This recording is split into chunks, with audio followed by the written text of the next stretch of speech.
Hello, hello, hello. Hello, people. What's up, friends? Hello. We are back and we are live inside the War Room. UFC Sacramento is officially in the books. And hey, it was a good card. I definitely think it delivered. We need to talk about it. We have the full card recap for y'all, top to bottom, first fight to the main event. Um, yeah, we can't wait to get into it. John, what's up, man? What's up, How you Don? doing? How you doing, bro? Good to see you in the chat as always. For anyone that's new here, make sure you smash that like button, subscribe, and we'll jump right into things. But Chris, what you think of the card, man? I thought this was pretty fire. I really can't complain. Yeah, no, I mean, I knew that Robocop had like a path to victory, and it was definitely feasible for him to win this fight. But who in their right mind would have predicted him to win by decision against a cardio marauder in Anthony Fluffy Hernandez? I mean, first of all, flawless performance by Robocop. Like he did everything he needed to. Yeah, Hernandez had some moments. His moments came way too late in every round. Like he would end each round very strong, but it was with like 30 seconds or 20 seconds left, and the way each round was going and Robocop pretty much piecing him up on the feet, that just wasn't enough to win some of those rounds. Granted, he did take 2 rounds on 2 judges' scorecards and a round on another, but you know, I really thought that was RoboCop's fight through and through. He looked great on the feet, and he didn't really gas out. Like there were a few moments where I was like, all right, RoboCop might be a little tired. But I think the reason he didn't gas out, one, he was defending takedowns. He didn't really spend too much time on the ground. Two, he was backing Fluffy up for a good amount of that fight. So I feel like, it's easier to conserve energy when you're the one moving forward rather than moving backwards and having to defend 8 different things coming your way. He defended 26 of 29 takedowns on Fluffy or by Fluffy. That's insane. We'll get into that fight when we make our way through the card, but overall it was a pretty fun card. I think there were some great moments, crazy upsets that we didn't see coming. But yeah, I think Sacramento definitely got a card that delivered for the first time in 7 years there. So yeah, I had a good time with my viewing experience and going back and rewatching some of the fights. But yeah, it's pretty cool. Bro, what's up, man? Welcome to the What's chat. up, That bro? was such a good fight. Yes, it was, brother. Yes, it was. That was probably one of the better fights of the year, I would say. Yeah, that was I a think it's banger. top 10, right? We'll go top 10 fight of the year. Hundred Um, percent, undoubted. Like I have to go back and kind of make a list, but that was a banger. They were swinging, bro. Like they were going ham. insane refresh pull. I'm assuming that says the taco truck. If it's hey, bro, if that's the taco truck we went to when I was in the Bay, bro, that shit was magnificent. Bussin'. Um, I see a lot of people hating on Fluffy because he was supposed to win the fight if it passed the second round. I don't agree with that because he was almost finished in the second round and his legs were chopped. Um, yeah, he got battered in the His second. legs That were was damn near a destroyed. 10-8. It was almost a 10-8 round for Robocop. So I have a lot of respect for Fluffy. He gritted his way through that fight. Not many fighters would survive those leg kicks, come back, and really grit it out and try to steal the round that you're getting 10-8 in, right? Like he saved it from being a 10-8 with the moment he had at the end. But yeah, no, Fluffy does not deserve the hate. He was one half of this fight, and it was a great fight in itself. Yeah, John always got the analysis, man. We appreciate John for that, for sure, for sure. Um, but yeah, man, let's get into this card. Let's jump right into things.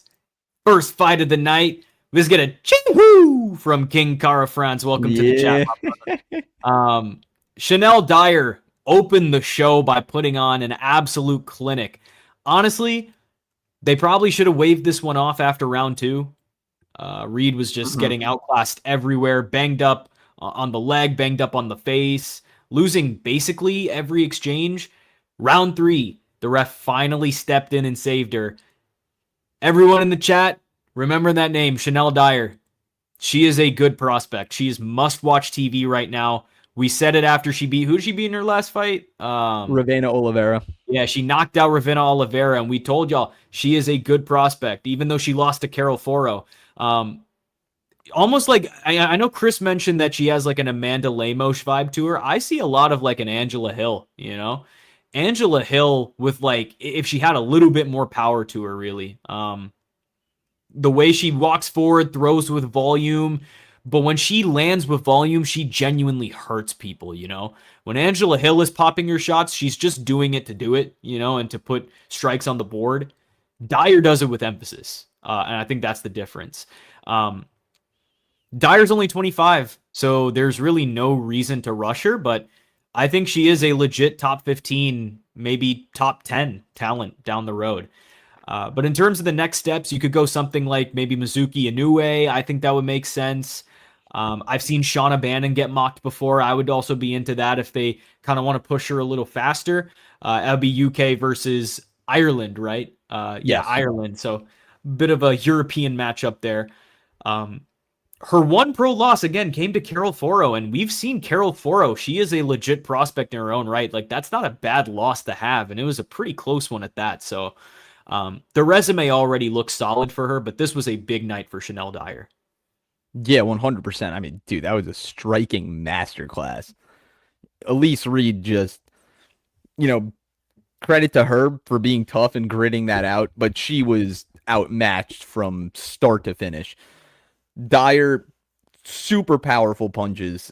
She was looking for that head kick every chance she got. She really wanted that head kick knockout. Every combo ended with a head kick. Yes, and Reed did a good job of, well, it was kind of telegraphed, but Reed did a good job of, knowing it was coming, at least trying to move out of the way.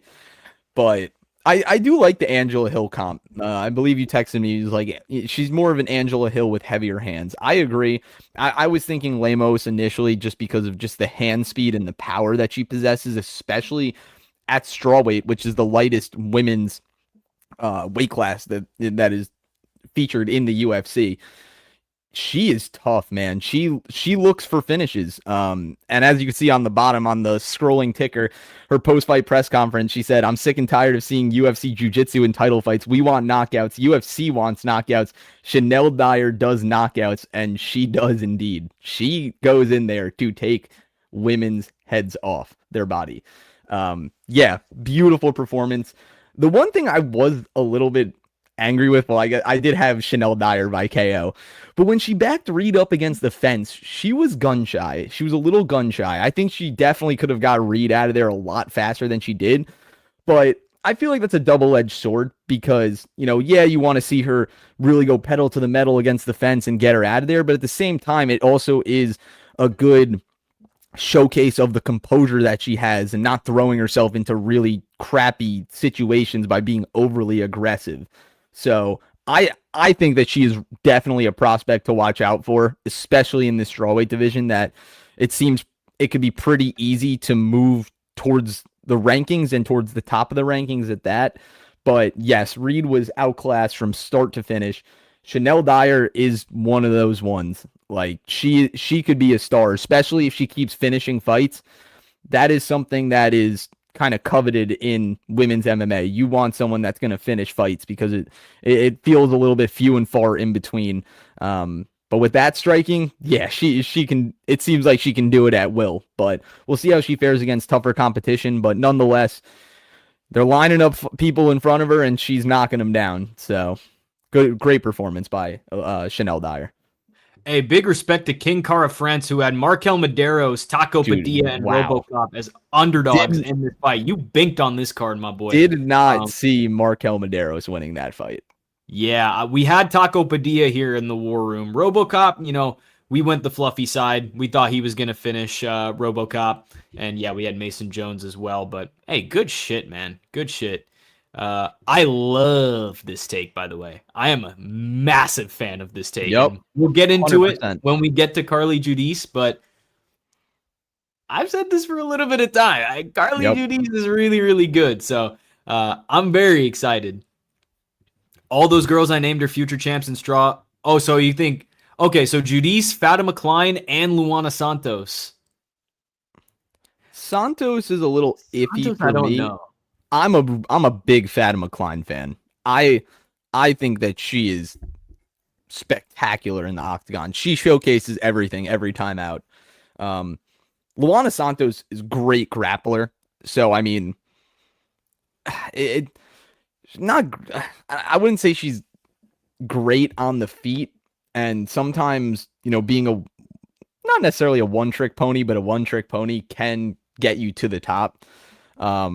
But yeah, I mean, like I think Luana Santos is definitely going to hang around the top of the rankings.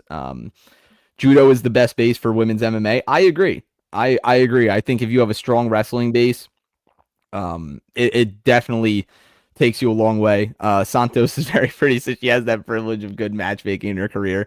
Yeah, I mean that also does work in some women's MMA fighters' favors. But And we're about to get a Santos versus Santos fight. Luana Santos taking on Yana Santos, or Yana yep, Kunitskaya, as the OGs will remember her by. yep. So that would be interesting. If she can get by Yana Santos, then we can definitely have that conversation. Sherman Jackson, welcome to the chat, man. Two for three significant strikes landing. Dyer accurate. Yeah.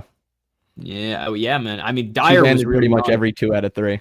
Yeah, like every single combo would end with that head kick too, which is absolutely insane.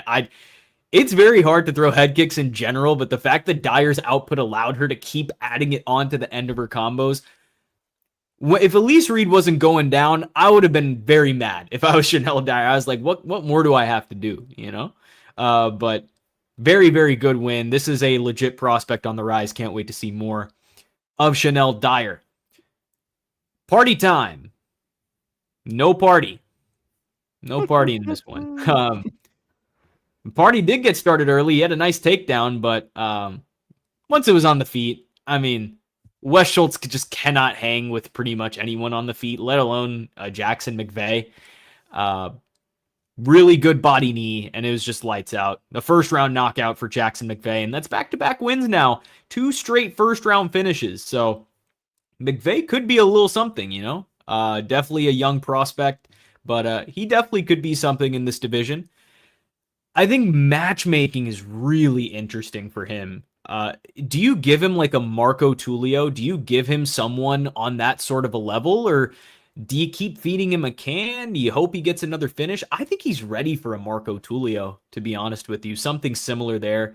But he's definitely made improvements. Since his debut against Bruno Ferreira, I've definitely seen a lot of improvements from Jackson McVeigh. He had a great win over Dumas, but anyone will have a great win over Dumas, but this was just kind of building upon that even more. As for Wes Schultz, a lot of y'all might think they're going to cut him. I don't think so. I think Wes Schultz gets one more fight in the UFC. I do too. How about we do a meme fight? Let's do Wes Schultz and Torres Finney. Fresh off the loss to Jacob Malkoun, who we all love and cherish in the War Room. Big Jacob Malkoun fans in here. That feels like a natural next step for him. So I'd go Jackson McVeigh versus Marco Tulio, and then I'd say Wes Schultz versus a Torres Finney. I like the Torres Finney versus Wes Schultz matchmake. I think that'll be very interesting because they're both grapplers and can't really do anything on the feet. So they're both just NPCs, bro. Like just pretty much, it'll literally just be RAF in a UFC octagon. Speaking of RAF, oh my god, this past weekend was insane. I don't know if anyone caught RAF. Henry Cejudo pinning Merab in 36 seconds. Literally one of the best wrestlers to ever live. Jordan Burroughs tech falling Sean Brady and picking him up and slamming him consistently.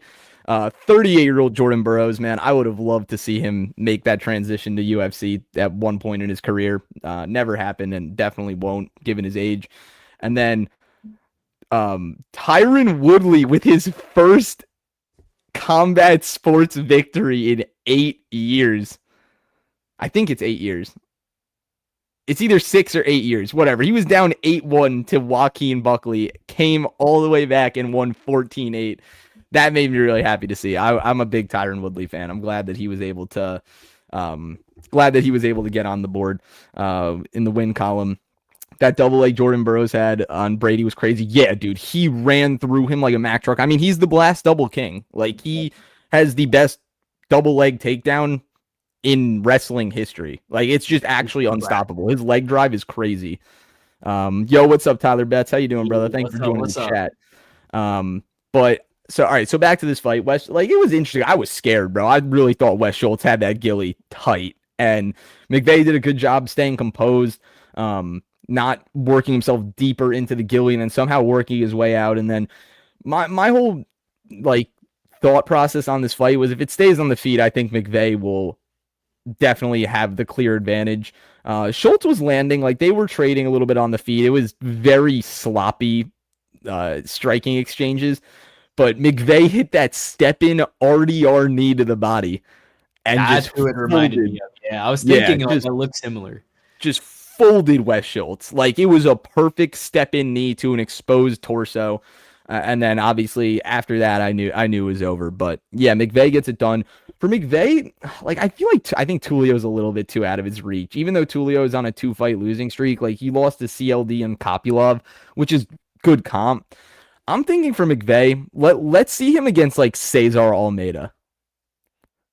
I think that would be a more interesting fight. One, because Cesar, the ground game is very lacking, and he's competent enough on the feet, and McVeigh isn't a Damian Pinas or a Cesare Olekjachuk where he can just overly dominate in one facet of the fight.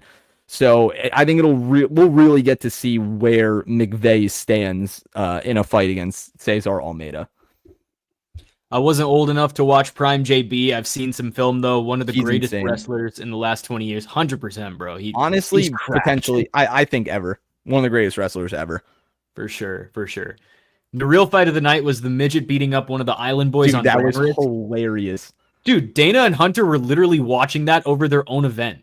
They were octagon side at their own event in Sacramento watching Brand Risk. And isn't it Aiden Ross's promotion? I think it's Aiden Ross's promotion, so they always show love to Aiden Ross. And then, oh my God, Austin McBroom flatlining FaZe Temper. Dude, that was bad. That was a really bad knockout. Temper's got to hang it up, bro. Yeah, he just gets flatlined every single time. But yeah, that one was bad. And then Larry Wheels tearing his bicep. Yo, like, low-key, Saturday was a great night of fighting.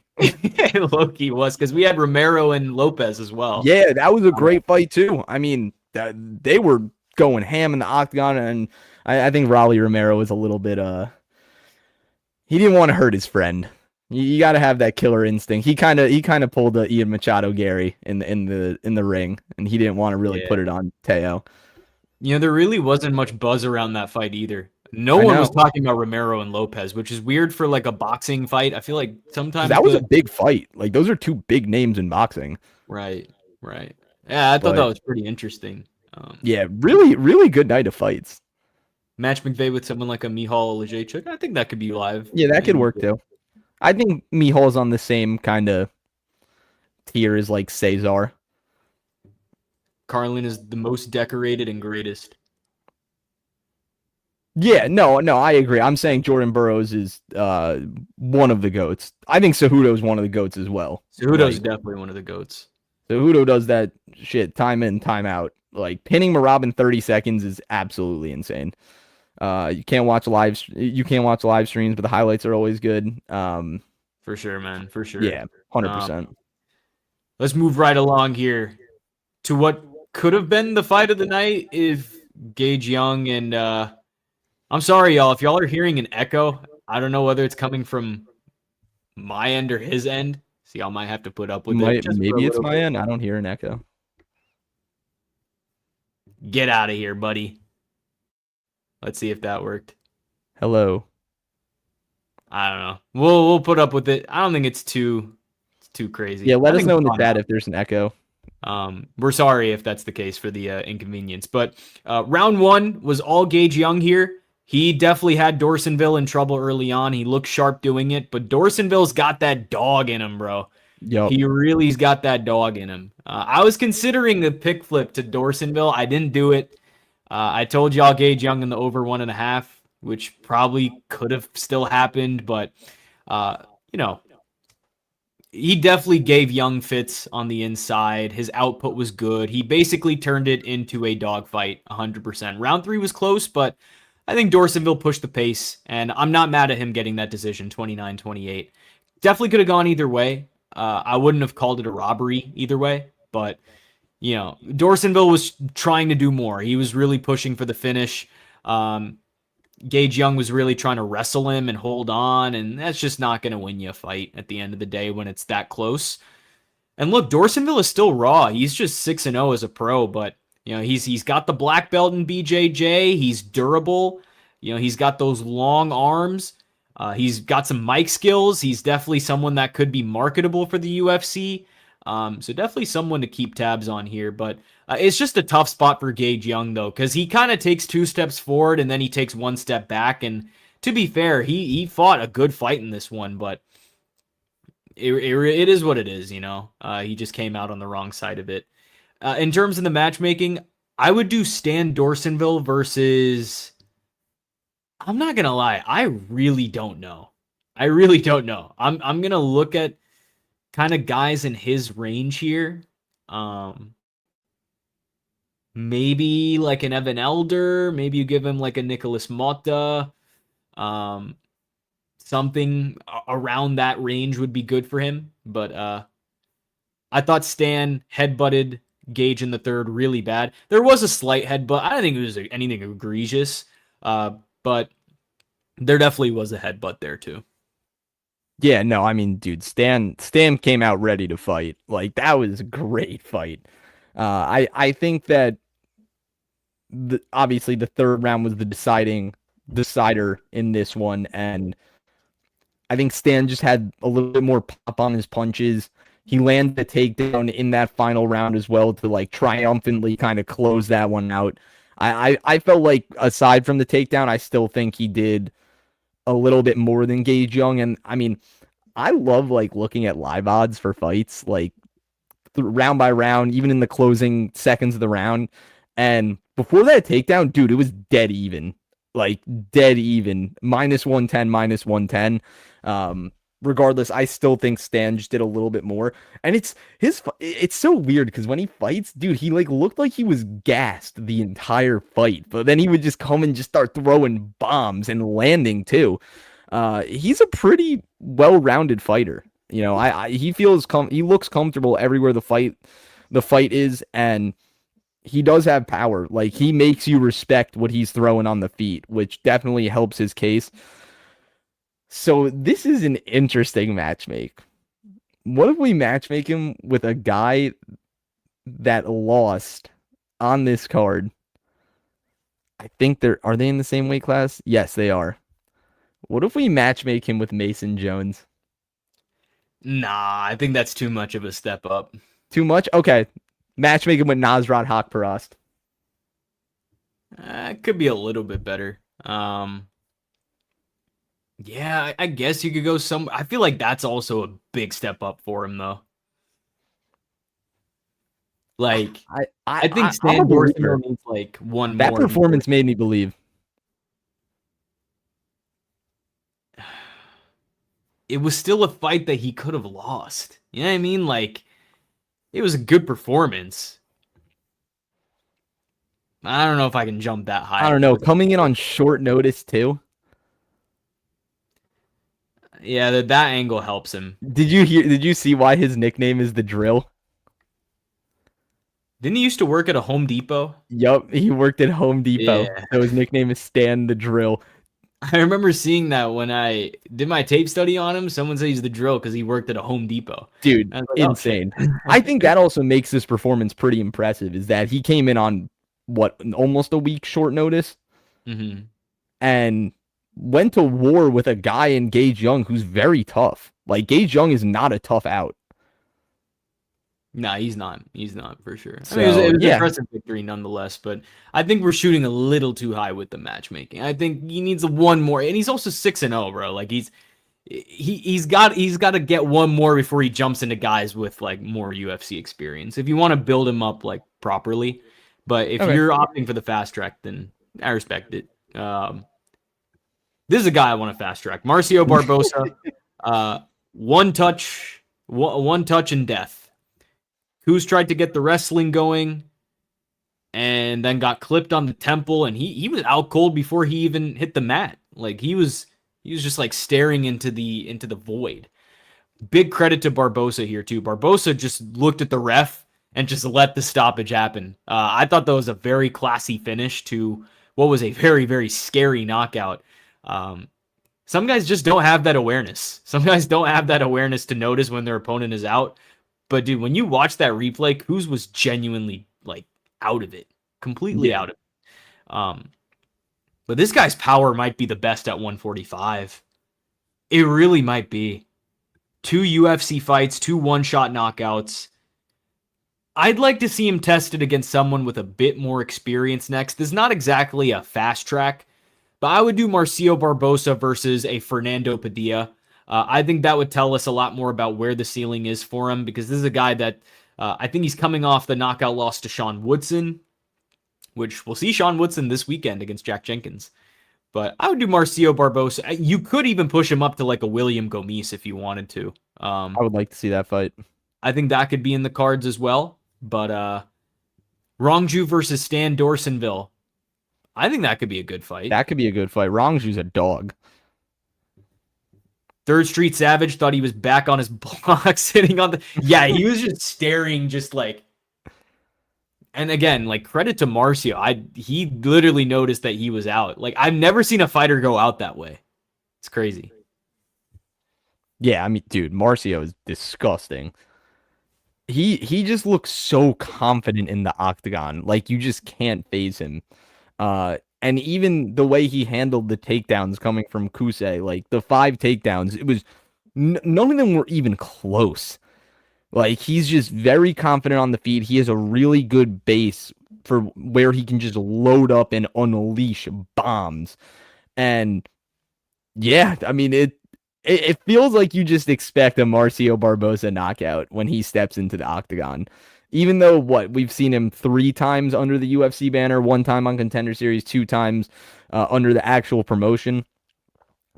He's just a finisher. And now he's finished his last 6 fights in the first round.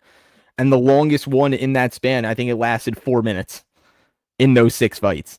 So this guy comes in ready, and he is a guy to watch out for. Him and Jose Delano. The 2 guys to watch out for. I had Lehion on that pedestal as well. I can't wait to talk about Lehion with you. Yeah, Jamal Emmers took care of that for me. He knocked Lehion off that pedestal, made it less of a hard decision. But yeah, Barbosa, he's legit. Kusei, I don't think he's going to stay in the UFC. I think that might be a one and done, hit the regional circuit kid and come back. We'll see what you got, but yeah, dude, Marcio is disgusting, bro. Like, I would literally be crying if someone said, all right, now you have to fight Marcio Barbosa. I'd be like, please, dude. I would go in, instantly walk out.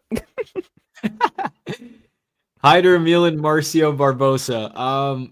I think it's a very live matchup to happen, but let's call a spade. Hyder Emil's getting knocked the fuck out in the first round if that happens. His chin is already decimated. Hyder would be done. I think Hyder would get flatlined in the first round. Under half a round play? Sneaky? Yes, 100%. If we can get it at like plus 200, I think that would be nice. Hey, 10-7, what's up? What's up? 10-7? Wow, what a crew. It is always a fire crew in here. Ryan Kuz has a fighter name, but not the talent. Yeah, I mean, Third Street Savage is pretty freaking sick, and that's the most bare knuckle-esque name. You know, I'm not surprised to see that he was in bare knuckle. But yeah, man, Marcio Barbosa getting it done in style as he always does. Taco Padilla. I should have thrown more on him, y'all. I should have thrown more on Taco Padilla. I think that was my biggest mistake of the night. Anytime they give us Taco Padilla at even odds or like as an underdog, it's free game, bro.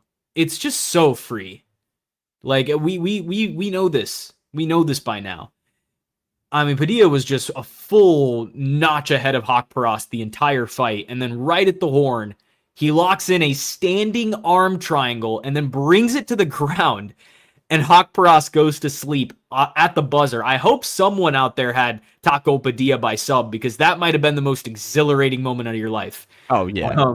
Absolutely sensational performance. And Padilla is still unbeaten in the UFC. And every single time he's at even odds.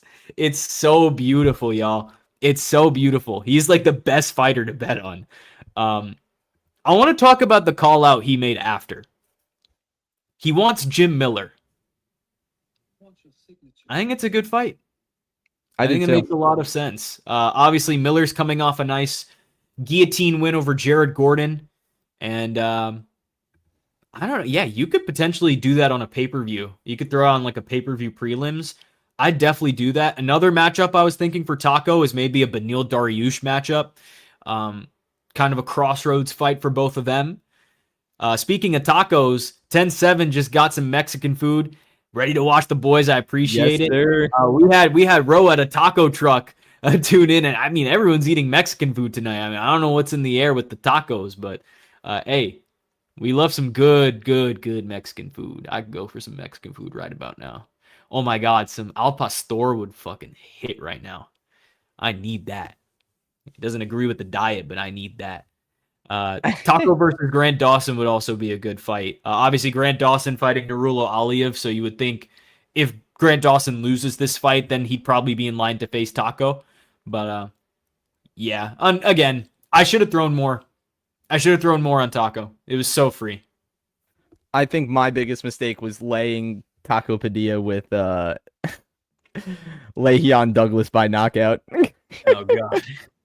Dude, it would have been such a good parlay. It was Marcio Barbosa first round knockout, Chris Padilla money line, and then Le'Veon, and there was no hedging going on in that. But regardless, Chris Padilla looks the part, man. He is like sneakily one of the best prospects in the UFC, and I think he's leaving the tier of prospect and becoming like that tier of fighter where it's like, all right, this guy is legit now. He's unbeaten. Yeah. He's 5-0-1 in his first 6 fights in the UFC. Should be 6-0. Like, let's be honest. His last fight against Medeiros was an absolute treachery. That won that fight. Yes, Padilla won that fight. That was a treachery that got ruled a draw. But dude, Padilla comes in, time out. It feels like this guy's always at even money, and it's just free money. Like, it's just, why is Vegas not giving respect to Taco Padilla? If Vegas is watching this, please put him at even money on his next fight. I will be hammering it. But yeah, I mean, and Nasrat didn't look bad. Nasrat looked a lot more willing to engage than I thought he would have, especially given the Quillen Saul killed knockout. But I don't know where to go with Nasrat from here. I mean, his last 2 fights, absolutely unconscious at the end of them. Like, this is becoming a bad sight. I was like, oh, okay, Nasrat's going to get through this fight. It'll go to decision. He didn't take too much damage, but, at least he won't be unconscious. As I say that, he goes unconscious. Yeah, I'm sorry, Nasrat. I think I jinxed you. What a standing arm triangle, though. What a arm triangle. And it wasn't like we didn't have any Adriano Moraes stuff against Fumi. It was not held on after the bell. That was straight within the time limit, and he put Nasrat out cold. Wow, I love Taco Padilla, bro. He is so fun. He is such a fun fighter to watch because he's just willing to scrap. Like, you just want guys that are just willing to go in there and just trade, and that's what he does. He's just a pressure fighter, and he melts. He just gets you where he wants you, and then he just melts you. So yeah, Taco is definitely a guy to look out for. I mean, he is trending in the right direction tenfold, in my opinion. 100%. Hey, yeah, go check out 10-7's interview with Taco Padilla on his channel. I got to watch it. Hey, Taco Padilla is such a cool dude, bro. Like, he just represents for us stoners out there. And Fluffy does too. Now, I'm on a tea break, but I still affiliate. I still affiliate. But yeah, it was a great interview that Bam Bam had with Taco Padilla. So go check that out when y'all have the chance. But we mentioned it in our predictions video as well. Nasrat Haqparast was not going to come into this fight with the same confidence, at least in round one itself. And to beat Taco, you win all 3 rounds, right? So he didn't come in with the same confidence in round one. He was a little gun shy. He was a little hesitant to throw everything out there. He kind of picked it up as the fight went along, but man, a brutal finish from Taco Padilla. And as you mentioned, Chris, the dude is legit. The dude is definitely legit. And if you keep giving him to us at even money, we will thank Vegas personally. Yeah, I will send a letter. Boys, sometimes you gotta believe in the blob. I did not. Sam and Chris went with Kennedy. I went with Shamil, and I said thank you very much. I don't know why they gave it to me, y'all. I really don't. Nizuchuku just fought this entire fight Bobby Green style with his hands down. I don't know who he thought he was, bro. I think he thought he was MVP. He literally thought he was a heavyweight MVP. And he got knocked out in a minute. Sure enough, bro, I literally said it during the fight. I was like, bro, putting your hands down against any heavyweight is dumb. Putting it down against Shamil Ghazi might be the dumbest thing I've ever seen, bro. That was treacherous fight IQ. We saw 2 terrible game plans. One from Roman Dolidze, one from Kennedy Nizuchuku. This just happened to be the earlier one. One shot lights out, man. Big win for Shamil. I mean, his only losses are to like legit guys, like legit prospects, you know? Like Bronto Perisic is not a bad loss, and he was in that fight swinging, you know? So I'm not going to hold it against him. He's definitely back in the mix. The title run commences, y'all. Rejoice, celebrate. Shamil Gaziev is here. He beats John Jones in a mixed martial arts fight. We will always hold on to this take until eternity. He called out John Jones for his MMA debut. He was just ahead of the curve, guys. John Jones ran from him. I think that is one of my favorite quotes of all time. You could give him Gokhan Saricam in his next fight. I think that would be a very, very fun fight. Who, Shamil or Kennedy? Shamil. Oh, okay. For Kennedy, I really don't know what's next. Like, I don't even know how. Like, this is a bad loss to take. I can't even explain it. Maybe you do him versus like a March into Bora, but like that's still him fighting up. Look, heavyweight's a shallow division. To be fair, I think Nasrat did well considering the KO. He did do well. That's what I was saying. Like, I don't think he did terribly. Like, he started very slow.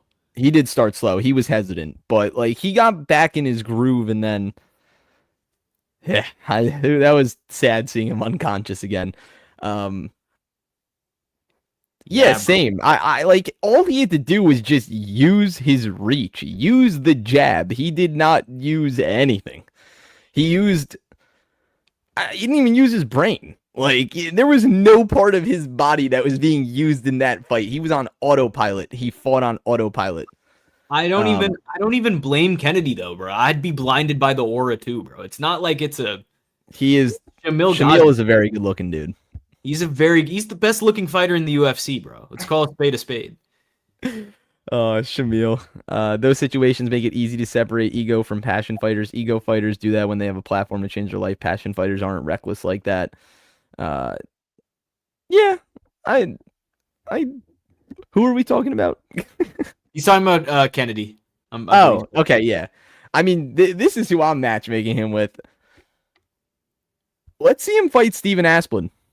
Let's see him fight another big guy, another big power puncher. See how he does with that, because Steven Asplin's not going to let him breathe like Shamil. Shamil very calculated too. Like he didn't go right in. He knew that bro. First of all, Kennedy walked to the center of the octagon and did not take a step forward after that. Yeah, it was so stupid. I don't know. I can't get by it. But Shrikar did have the lone wolf, so we will applause for that. Guys, I got so lucky. I'm not gonna lie. I'm saying all this shit right now, and I'm just talking shit because I'm up. But like, yeah, Kennedy had horrible fight IQ. Yeah, there was just no game plan. But regardless, I think a Kennedy Nezuchukwu versus Steven Asplin definitely intrigues me. And then for Shamil, let's see him fight Sergey Spivak, another guy that he lost to that lost on this card. I think that Sergey will definitely still be in the rankings. I think it's time we see Shamil Gaziev back in the rankings. Yeah, no, 100%. Kennedy to PFL. Yeah, I agree. I agree, but like he has the potential. Like he has the intangibles to be a solid heavyweight. It's just that was one of the worst game plans I think I've ever seen in my life. Yeah, hands down, when you aren't a full name yet, no accolades. Yeah, like you need to build yourself up a little more, but also in general, you just shouldn't be doing that. Like he's like never done that either. I think that was the first time I've seen him do that. I don't know who he was feeling like, bro. Telling you, he thought he was MVP, bro. He really thought he was moving like that. This is where shit started just falling off the cliff on the betting side. Le'Veon Douglas absolutely sold us. He was the first leg of probably like all my parlays. Look, I'll say it like this. I thought Le'Veon Douglas would be good. I didn't think he would be like the ranked fighter or anything. I kind of saw him as a bit of a power merchant at first. I literally, guys, you can go back to the video. I picked Julian Erosa to beat Le'Veon Douglas. Crazy dumb pick. I know. But I was like, okay, at some point, someone is going to fraud check Le'Veon Douglas. I don't know who it was going to be. I didn't think it would be Jamal Emmers, to be fair. I thought it would come a little bit further down the line because I was like, okay, if he could handle a Julian Erosa, maybe he could handle a Jamal Emmers. He got chinned. And he folded immediately. Emmers, straight up, fraud checked Le'Veon Douglas here. I mean, a perfectly timed straight right, and it was over. I think his orbital was fractured, and that's kind of what I was thinking as the fight was going on. And look, I'm not sleeping on Jamal Emmers here. There's definitely still some good fights out there for him. One I've seen mocked recently is Jamal Emmers versus Josh Emmett. I'm a big fan of that fight. I think that is a fight that I'd love to see happen, and I think it makes complete sense from the matchmaking perspective. But Douglas's stock went down big time. I just don't think this guy is the real deal. He had power. He never really showed me he had anything else. He never showed me anything with the wrestling. He never showed me anything about, okay, is he durable? Because he's been chinned in the past. I mean, the signs were there. I didn't think Jamal Emmers was going to be the one to do it. But yeah, I really don't know where the UFC is going to take him now because that was a tough loss to take. 10-7 also thought he was overrated. Yeah, I just didn't. I don't know. He was good, but like, was he top 15 good? No, he wasn't. Yeah, dude, I was not expecting that at all. Jamal Emmers shattered Le'Veon Douglas's orbital bone, which makes sense of why it seemed like Le'Veon kind of just gave up. His face was broken. Yeah. I don't blame the dude. That hurt. That definitely hurts. But yeah, Jamal Emmers, man, closing is like a plus 300 dog against a guy whose nickname is the Gunslinger and going out there and toting your own pistols. Yeah, that's dogs are made of. That is what you want in a UFC fighter. A guy that does not care who's in front of him and he's just going to go out there and scrap with the best of them. And that's what he did. It was Le'Veon looked solid in the beginning. He was landing leg kicks, trying to set up different, angles that he can cut down and move in, but Emmers just caught him. Emmers caught him really bad. And Emmers is now 6-4 in the UFC. I think that was his 10th UFC fight. And you know what you're getting from him. You're getting a tough fight every single time. He's not a guy that gives up. And like I said, he does not care who's in front of him. He's going to fight the same way, whether it works or doesn't. This time it happened to work. And, he's a wrestler by trade, and he just has tremendous power in his hands that he can just one punch KO you. And that's what he did.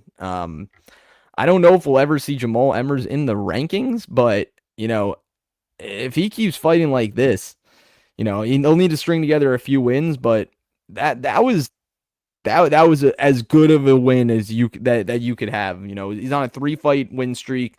Gabriel Miranda, Hyder Emil, and now flatlining Le'Veon Douglas. I don't really know who I want to put him up against. Maybe what about a Chepe Mariscal? For Le'Veon? No, for Jamal. Oh, yeah, I think that could work. That would be a dog fight. Mm-hmm. That would be something crazy because both those guys have the exact same fight style of just like, yo, let's just do this right fucking now. Nah, for sure. I think that'd be a good scrap. Potential fight of the night potential there. So 100%. And then for Le'Veon, I mean, obviously he's gonna need time off. Like that, a shattered orbital definitely not great and not fun to come back from. But when he comes back, say again. Oh no, sorry. I'll let you go first. Yeah, when he comes back, I feel like you not like a layup, but like I feel like you gotta kind of ease him back in now. What about like a Yadier Del Valle? That is not easing him back in. I don't know. I'm not too high on Yadier. That is not easing him back in the slightest. That'd be a fun one. That'd definitely be a fun one. I might take Yadier Del Valle in that fight potentially if he gets to the wrestling. I don't think it's a bad matchup though. I just find it funny that you said you're easing him back in and then you give him Yadier Del Valle. As you could tell, I am not super high on Yadier Del Valle. But that's besides the point.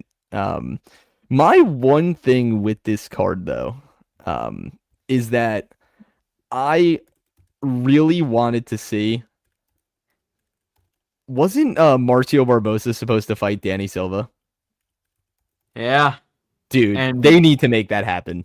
That needs to happen. Prayers up to Danny Silva because we don't know if he's going to fight again. Wait, what happened? I've been tapped out. Let me look it up again, but apparently he's in the hospital right now. Oh, okay, yeah, never mind. He has thrombosis and pulmonary embolism. Yeah, he might not fight again. That's really bad. Not fight again. Sorry, I've been tapped out. I did not mean that in a disrespectful way. No. Yeah, respect to Danny Silva. Hopefully the recovery is going smooth. Hopefully he's in good health, and we pray for him. Let's ease him back into it, Volk. Yes. Now we're thinking 10-7. Right on my wavelength. I mean, you could do like a Le'Veon Douglas versus Con Offley, potentially. If Con Offley wins that fight, Chris, you're never hearing the end of Le'Veon Douglas. Dude, he was supposed to be good. Remind me where you had him on your contender series rankings. Oh God, I had him up there. Let me check my notes app. Because I remember he didn't make my top 25. But while he checks on that, we go to the next fight, our main card opener. Again, if you're in here, make sure you smash that like button, subscribe if you're new and you're enjoying the stream, and turn on those post notifications as well. Anthony went. I had him at 9. 9 is crazy work. Yeah. 9 is crazy work. I had Barbosa at 5. Okay, that's fair. I think my top 5 in order was Delano. It was Delano, Diaz, Chanko, Barbosa. Who did I have at 5? Mine was Delano, Chanko, Yakyaev, Michael Oliveira, Barbosa, Juan Diaz, JPL from 1 to 7. Oh, I had Louis Jordan at 5. I can't wait to see Louis Jordan. Yeah, we need to see him. He gonna be tough. He gonna be very tough. And Damn, Louis, I might need to like re-rank this. Now I need to make one now that we've seen some of them fight. No, But no, like, no. Keep it. Keep it. I have like Keep it. Ramiro Jimenez on this list, and we haven't seen him. Yeah, we're about to see him at Noche though. So Uh, that's exciting. I'm Um, pleased. Like yes, I love me some Ramiro Jimenez, and we're gonna see now a season 10 guy, yep. Christian Perez on Noche. Yeah, that'll be exciting. We'll see who they book him against. It'll probably be another regional scene guy with the way the UFC's been matchmaking recently, just like this fight. Anthony Wint and Terrence Chapman. Look, man, Wint stuffed the early takedowns, dominated the position throughout. Chapman went for a Kimura, but he didn't, it just didn't have a chance because he couldn't use the hips for physical reasons. I'm not gonna get into that. Wint eventually locked up the arm triangle, got the finish. Cut on his face, but it was a clean first round sub. Look, 2 fights in less than 2 weeks. Both of them first round finishes. Look, he's still a bit undersized for heavyweight. I mean, the guy is only 5'11", but he's got athleticism. He's very athletic, obviously, from his days as a former NFL player. Could he move down to light heavyweight after a while? He could.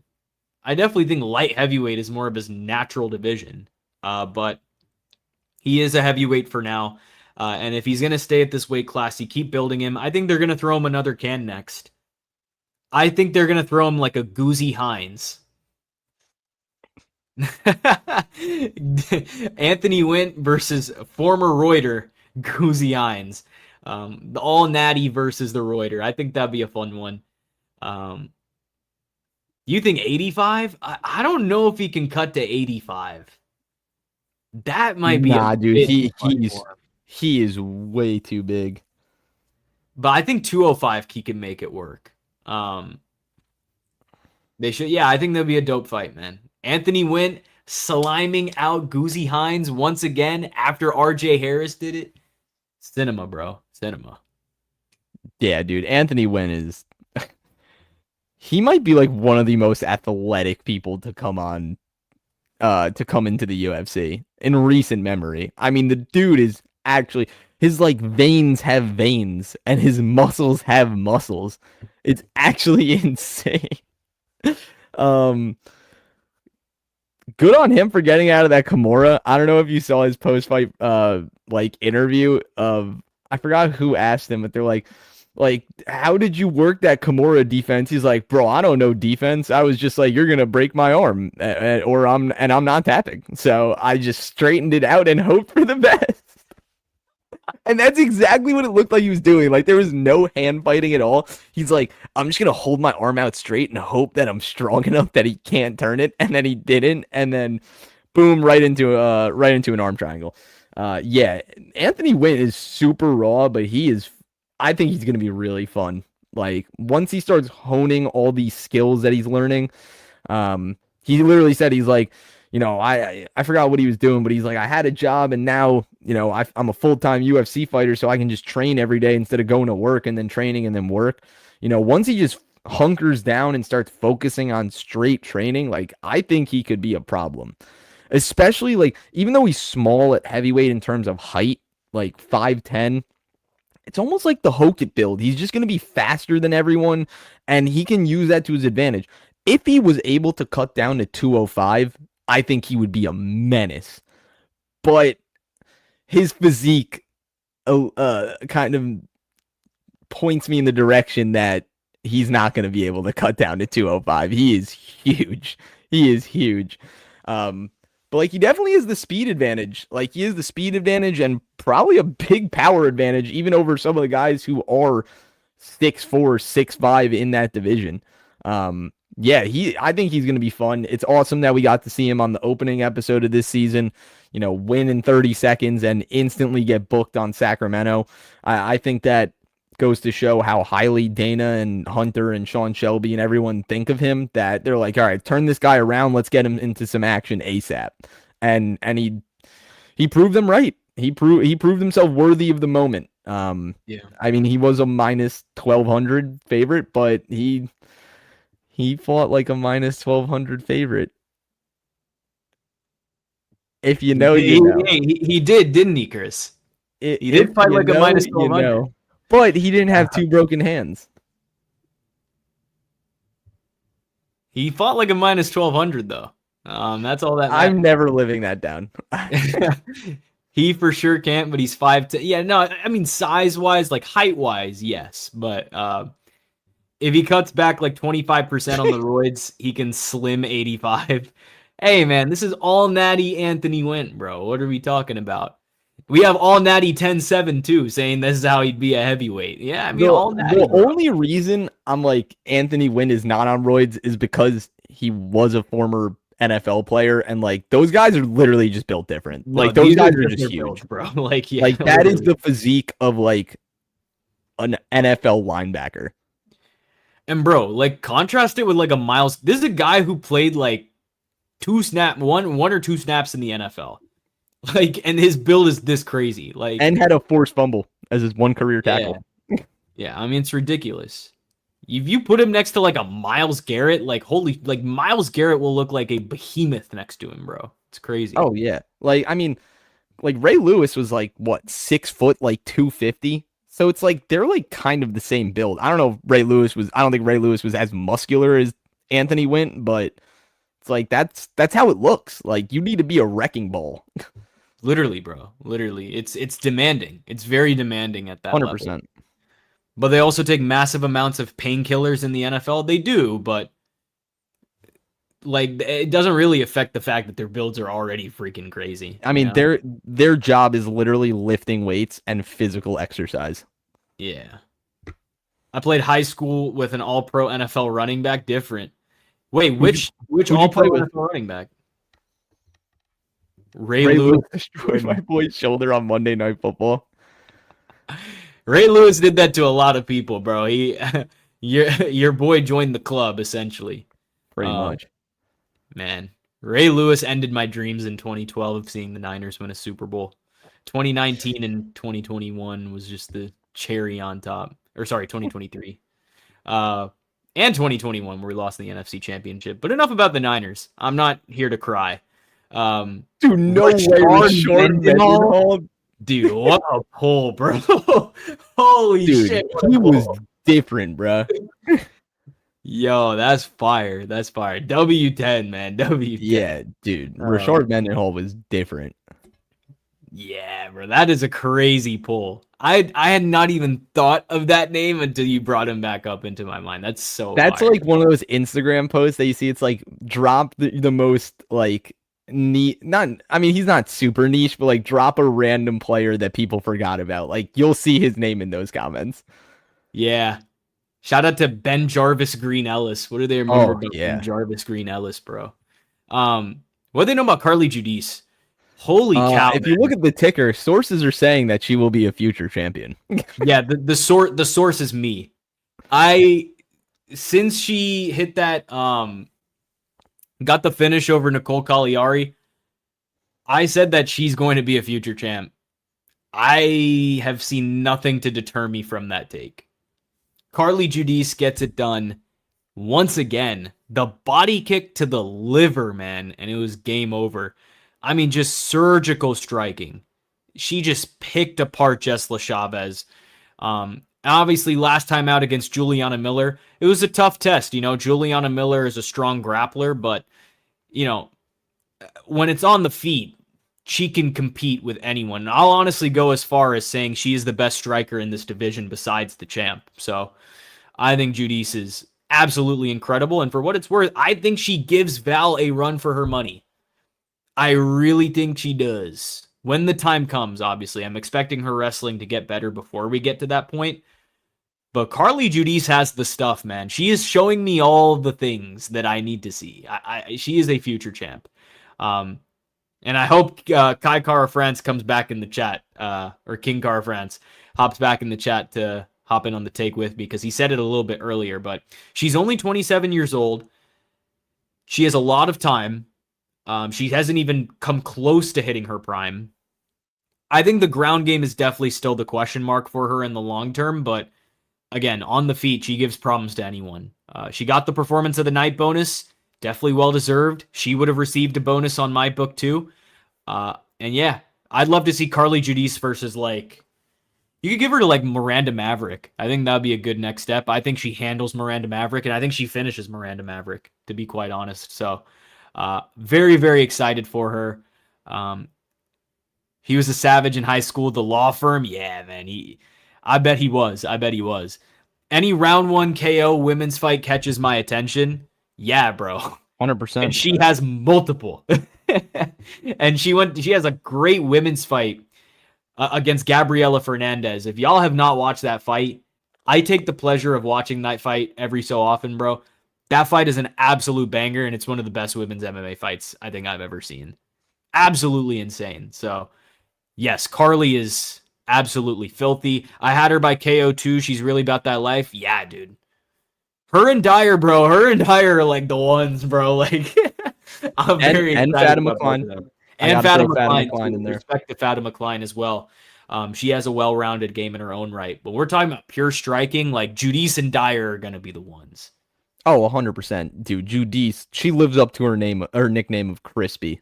Like, she is crisp as hell on the feet.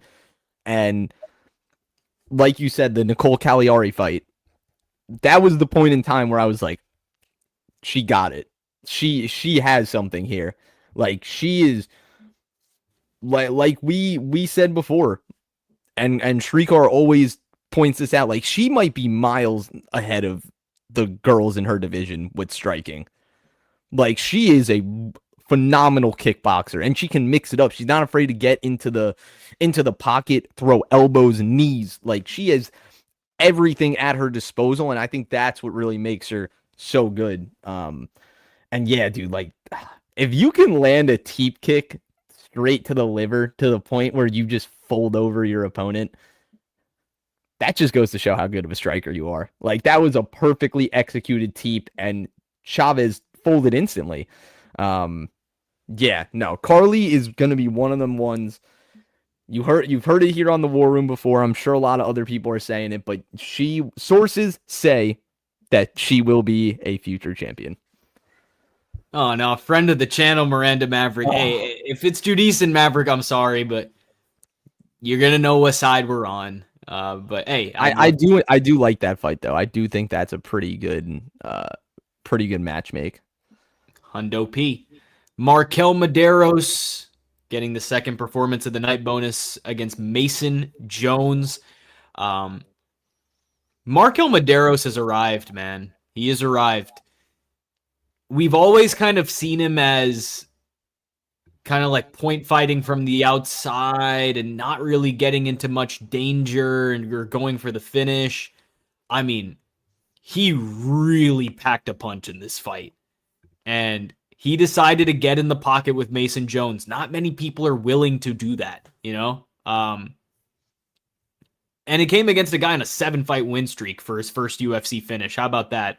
Against Mason Jones, of all people, the guy with the uncrackable chin. Even when he got finished, he was still on his feet. Like, he was hitting the fentanyl, bro. Like, it was crazy. Yeah. But Markel Medeiros, he called out Chris Duncan after.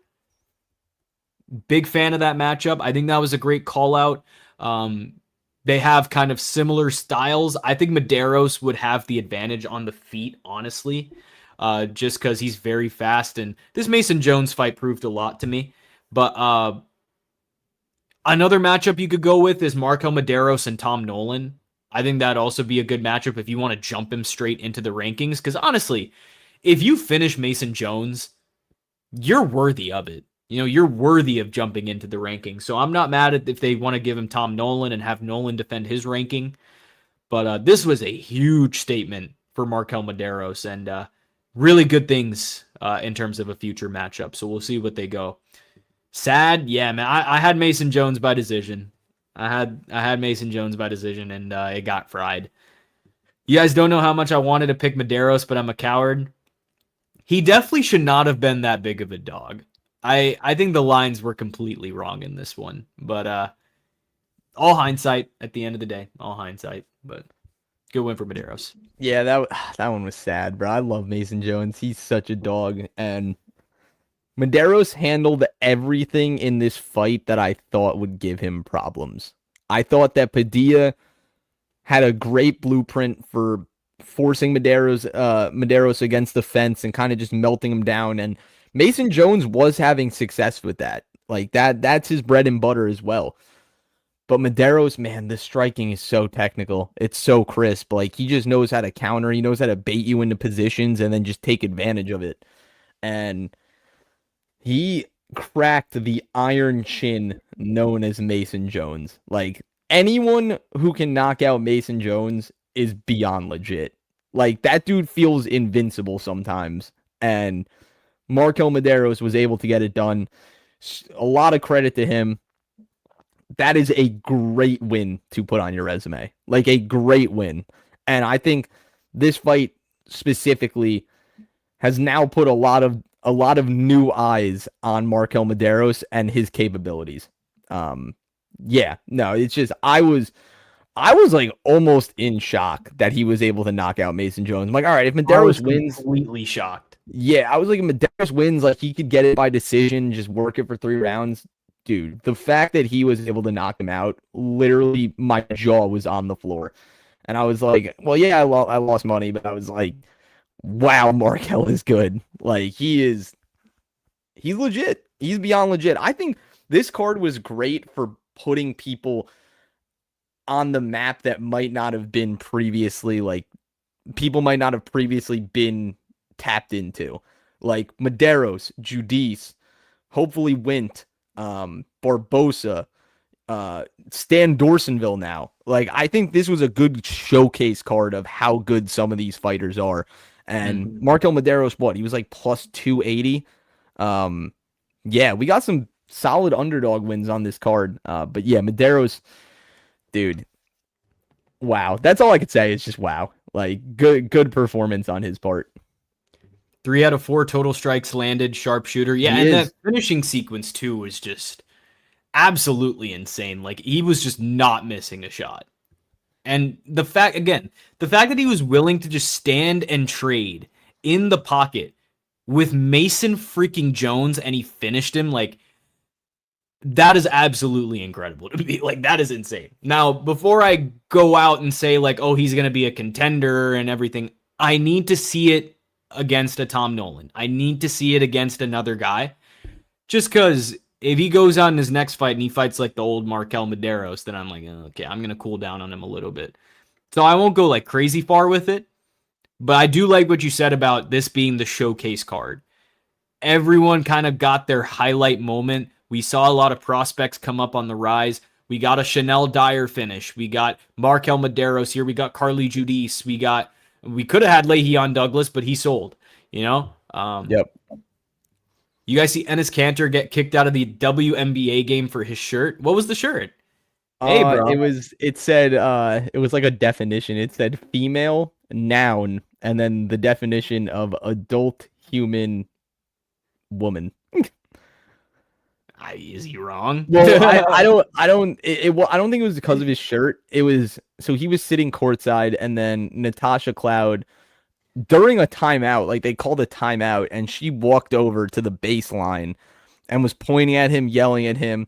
So then he got up and like put his arms out like this and was like what? Like what are we gonna do? And then he took like one step onto the court and then they just escorted him out.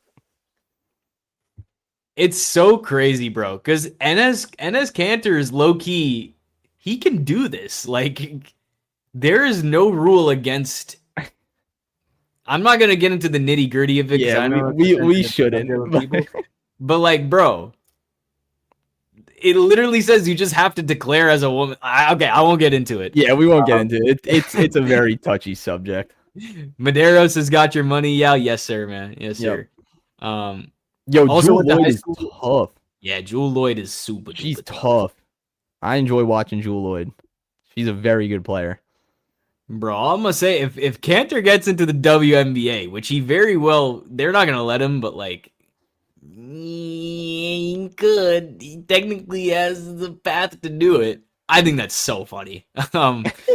That's just hilarious. I laughed a lot watching that, but I way too employed for that. Yeah, man.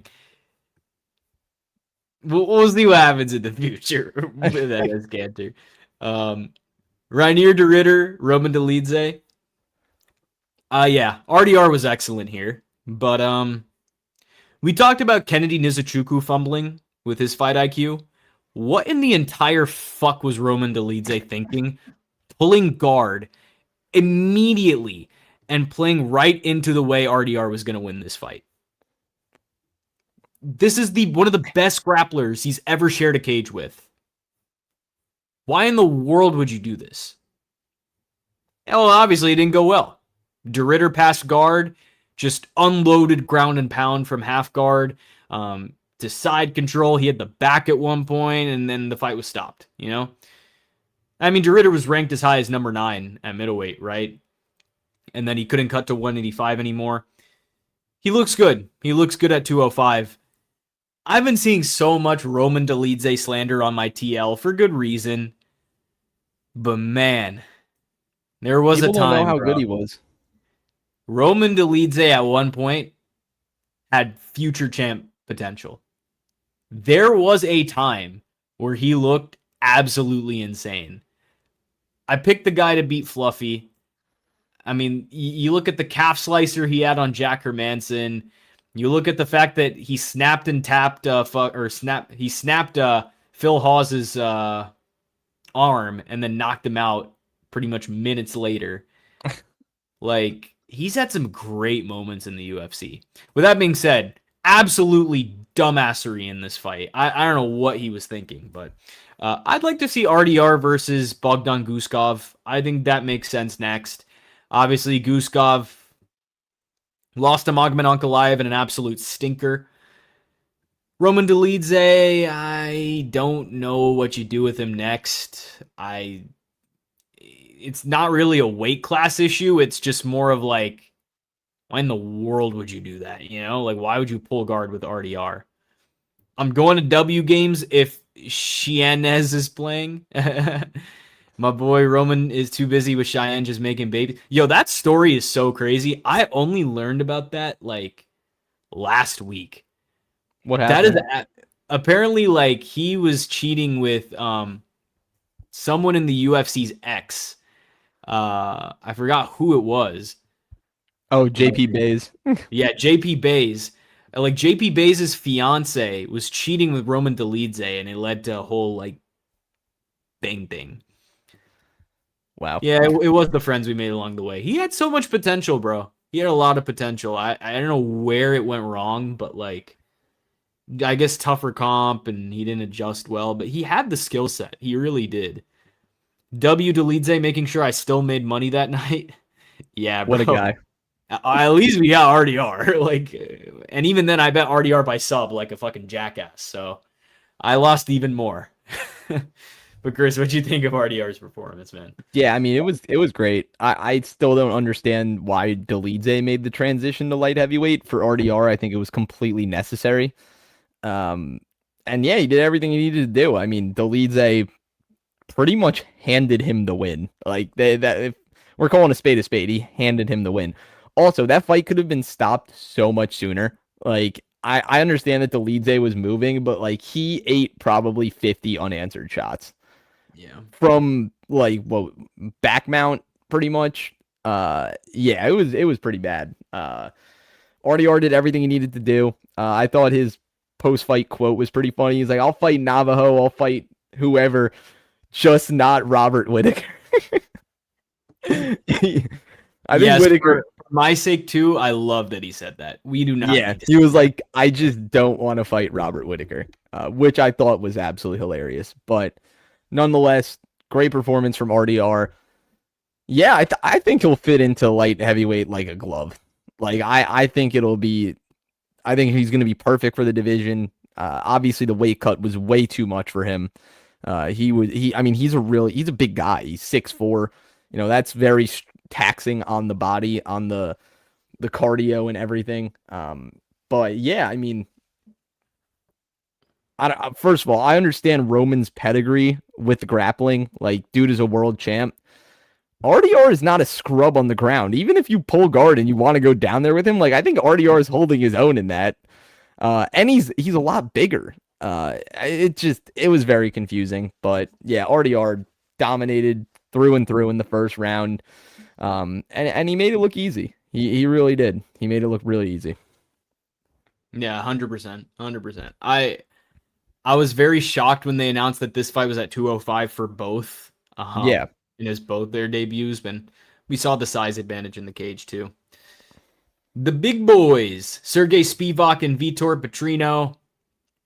I'm not gonna lie, I took Vitor in this fight. I believe I took him by TKO, so I'm glad I got this pick right at least.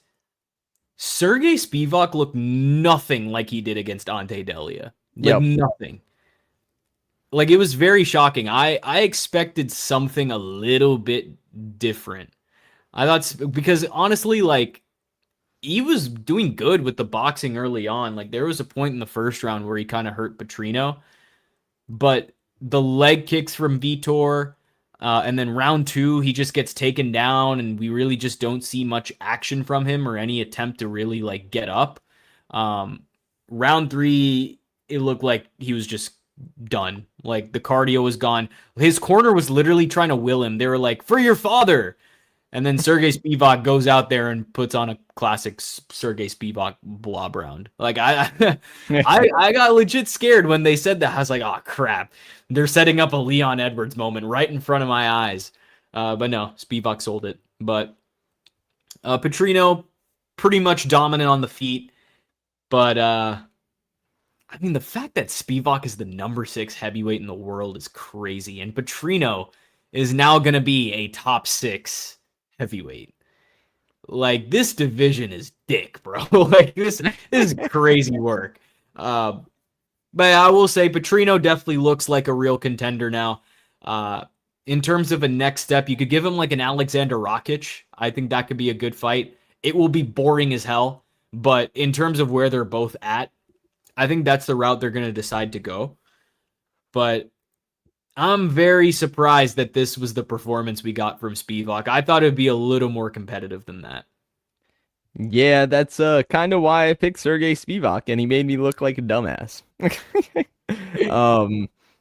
Yeah, that was just not the guy who fought Ante Delia.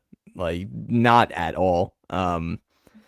Petrino looked good. Don't get me wrong. I will give him his flowers. He looked a lot better and handled Spivak a lot better than I thought he probably would have.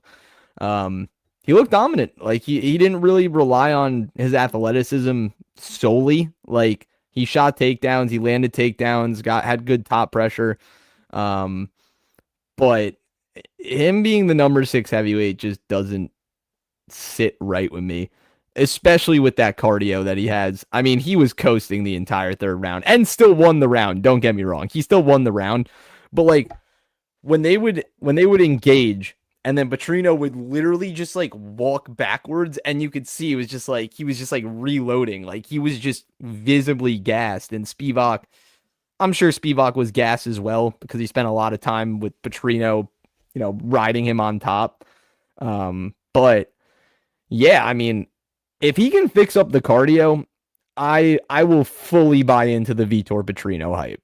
But when he gets into these high-level fights, and also, as you can see on the bottom, the ticker, he called for a main event slot. No. Do I think he gets it? Absolutely not. Absolutely not. Don't put Vitor in a main event. But, like, depending on who he fights in that, like, he will get melted over 5 rounds. Like, he does not have a 5-round gas tank. He barely has a 3-round gas tank.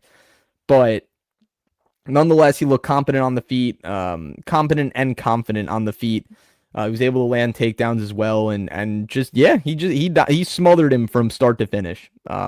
So good win for Vitor, but if he can just fix up that cardio, that would, I would be able to buy in a little more into Vitor actually being a top 5 heavyweight. But like, he has the intangibles, he has everything you need. He has a solid ground game, powerful puncher. But yeah, it's just the cardio that's missing for me. And Sergey, why'd you do this to me, dude? Why'd you do this to me? Yeah, it is what it is. We wear our losses on the chin. Yo, maybe he doesn't fuck with his father is crazy. Spivak to us for my dad. Yeah, I give up. Spivak Tua, yo, I like that, bruh. Hey, Juice Man. What's up, brother? How What's up, you Juice doing? Man? What's up, man? Welcome back to the chat.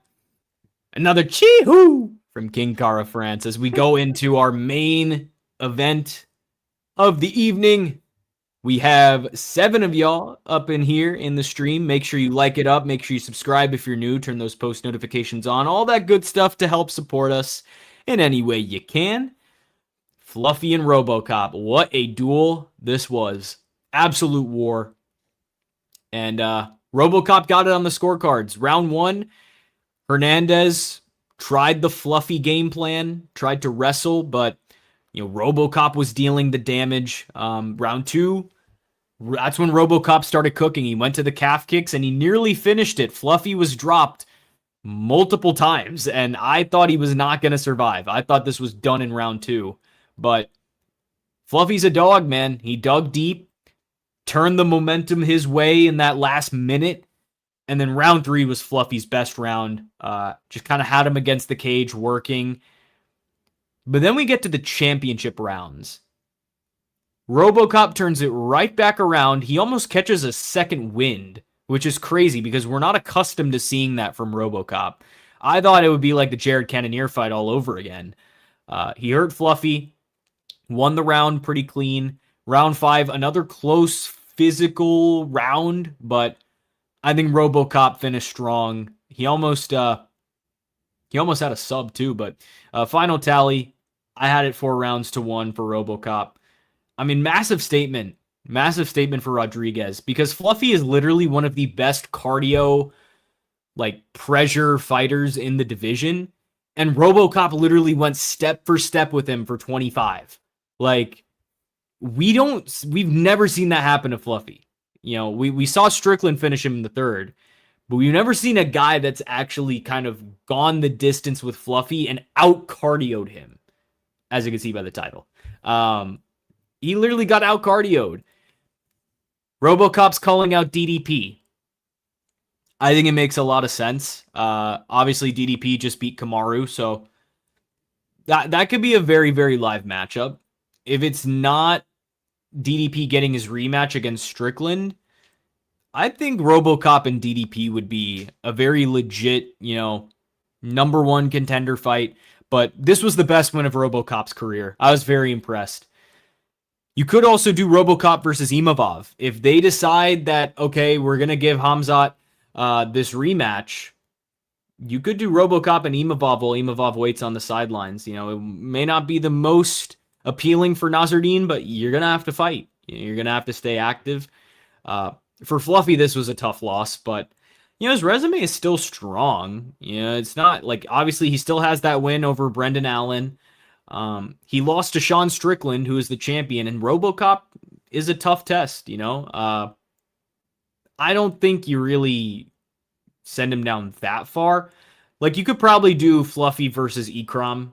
I think that would make sense. And honestly, I'll pick Fluffy to beat Ikram all day. I think that's a good rebound opportunity for him. Juice Man says that was a good fight. Yeah, definitely, man. It was a good fight. But Robocop gets it done, and I had it 49-46. Yeah, I had it 49-46 too. I mean, I wasn't... The scorecards weren't scary. Like, even a 48-47, I'm like, there's no way that Robocop lost this fight at all. But I was surprised to see 2 rounds given to Fluffy. I was talking about this in the beginning of the stream, saying that, dude, Robocop defending 26 of 29 takedowns is stellar.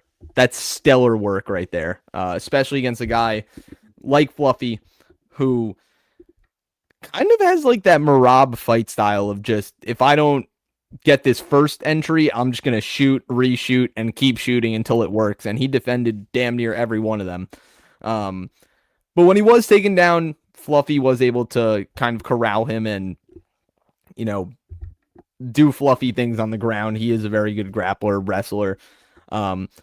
But yeah, Robocop, dude, he pieced him up on the feet. Like, that ESPN, like, body shot chart is perfect. Like, Fluffy was red everywhere. The leg kicks were nasty. The punches, powerful as ever. Classic Robocop stuff right there. But there were a few moments where I was like genuinely tweaking. They were just standing and trading like Max Holloway and Justin Gaethje, and just no regard for themselves or each other. It was a great fight. That was a main event that really lived up to, I think, what it could be, and honestly potentially surpassed expectations.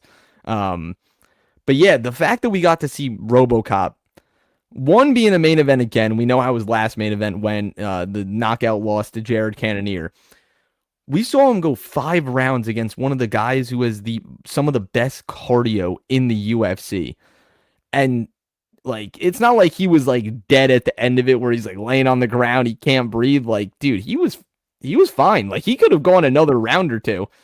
But yeah, the striking is crisp, he's getting more patient. Like, he's not looking for that knockout blow. I mean, obviously every punch he throws is with 110%, as it probably should be with the power that he possesses. But, you know, he doesn't just engage for no reason. He engages with a purpose. And that's like the evolution of Robocop that I'm really enjoying watching.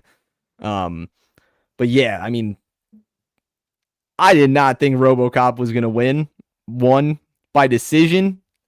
Absolutely not even a thought in my mind that would have been the result. But here we are. Anthony Hernandez got out-cardio'd, and Robocop is now what? Is he in the top 7? Was Hernandez top 7? 6. Top 6. Okay, now he's in the top 6. I do think the DDP fight makes a lot of sense, and I think that would be a great fight. So I'm all in on that. For Anthony Hernandez, like, one, I think he should take just a little bit of time off. I think that was a pretty brutal. I mean, both guys are going to need time off. Yeah, they were both in wheelchairs after. So, but yeah, I mean, Fluffy, it's like, so where do we really go? Like, maybe have him fight. Maybe have him fight Piper.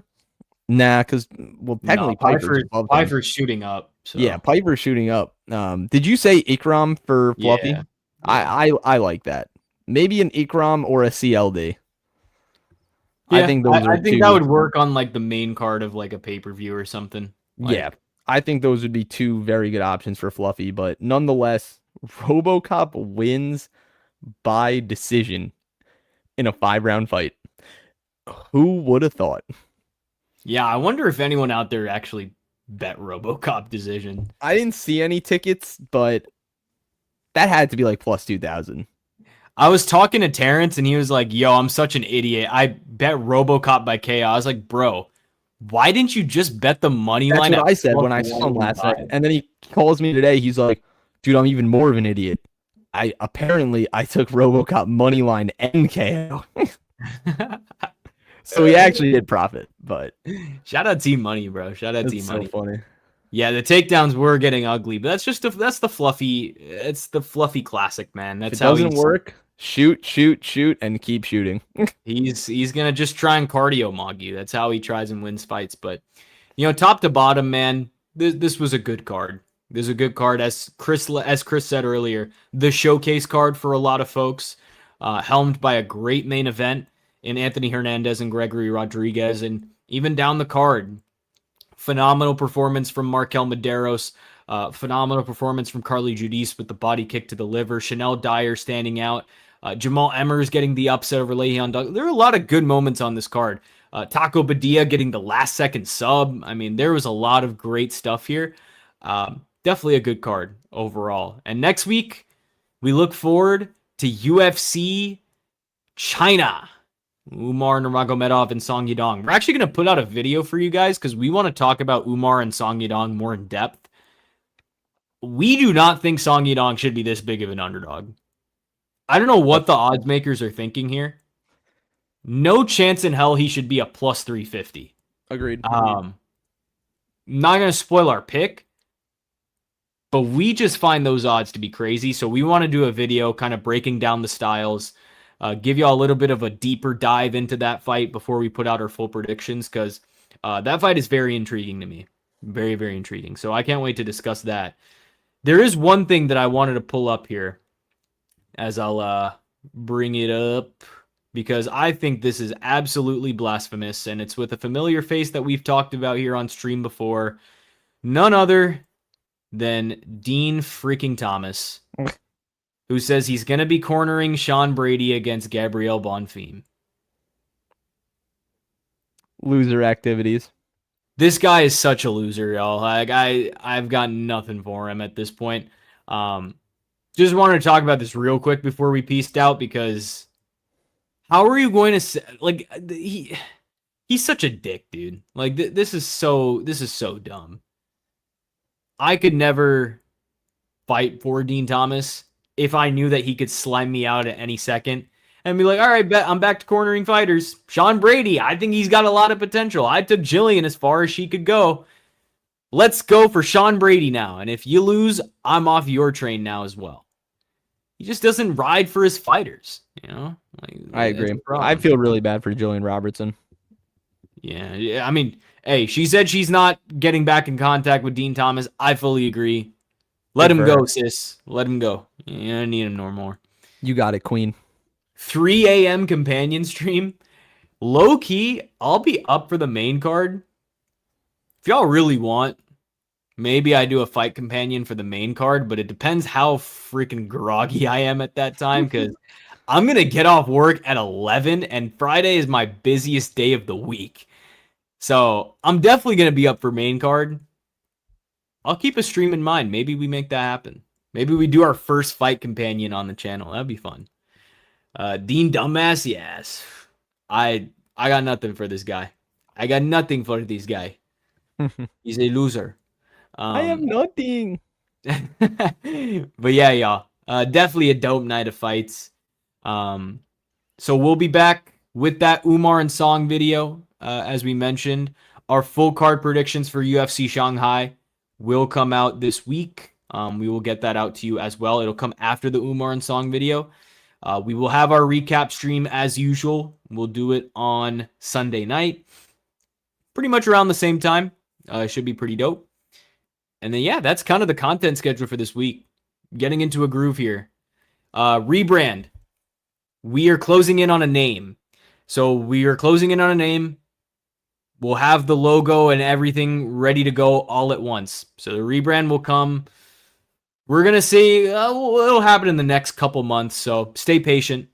It'll happen. We just need to get everything together. Honestly, it may happen in the next month. We're just taking it day by day, week by week. But when the rebrand does happen, it'll all come at once with a new name, a new logo. I think the formatting should more or less stay the same with our background and everything. But yeah, I'm glad we were able to be transparent with y'all through that process. We like to keep y'all informed on everything that we want to be doing. And yeah, we're very excited for the future of this channel. We are very, very excited. We've got a lot of good things coming. And we just enjoy doing this for y'all too. The growth is just kind of it's just an add-on, you know? The growth is an add-on. We just enjoy doing this for what it is. But Chris, any last thoughts before we peace out a stream tonight? Nah, pretty much good card. Fun fights. A lot of fighters, like I said, putting their name on the map. And we look forward to one contender series on Tuesday. That too, yeah. Go follow our Instagram at War Room MMA Pod. We're going to post our full contender series picks on our story. I cannot wait for Bellamir. I cannot wait for Ronald Humphrey. And I cannot wait for Sean Clancy. All of those guys. This is a great lineup. We're going to have some really good fights. And got a road to UFC on Friday, too. So 2 back-to-back nights of fighting. Can't get any better than that. 100%. And we also had a great PFL card as well over the weekend. Oh, yeah. I didn't get to watch too much. I saw the Sheridan knockout, which was dope. I saw the Luke Trainer knockout, which was dope. Yeah, Luke Trainer Cyborg, disgusting. Cyborg got it done. I think Cyborg's going to retire. Nah, I think she's got one more. I don't think she wants to go out. Like, if she's going to go out, she's going to go out with a bang. She's going to go out like Cyborg. Yeah. Man, Cyborg's one of the GOATs, obviously. So I don't think this is the end of the line for her, but made hella bread on Bush trainer Cyborg parlay. Yeah, Bush also got a big dub. Damn, that's a good parlay. Yeah, nice job, man. Respect the call Godsey right too. there. Yeah, dude. It was a good weekend of like combat sports. It was a good Oh day yeah. of combat sports in general. I just wish the PFL would have had their card on that Friday, so I could have Yeah. watched PFL and then watched UFC on Saturday. But hey, it is what it is. I'm not here to question the PFL scheduling, but do it on a day when the UFC is not on, please. I want to watch the PFL really bad, and I do when I can. But yeah, y'all. We appreciate y'all hopping in stream. Like it up, subscribe if you're new, turn on those post notifications if you haven't. We would appreciate any way you can help make this channel grow to the fullest potential it can be. But yeah, we'll be back real soon. We'll have a lot of content dropping this week, y'all. So appreciate the support as always. We love you guys, and we will see you very, very soon. Peace out, y'all. Y'all take care and have a good night.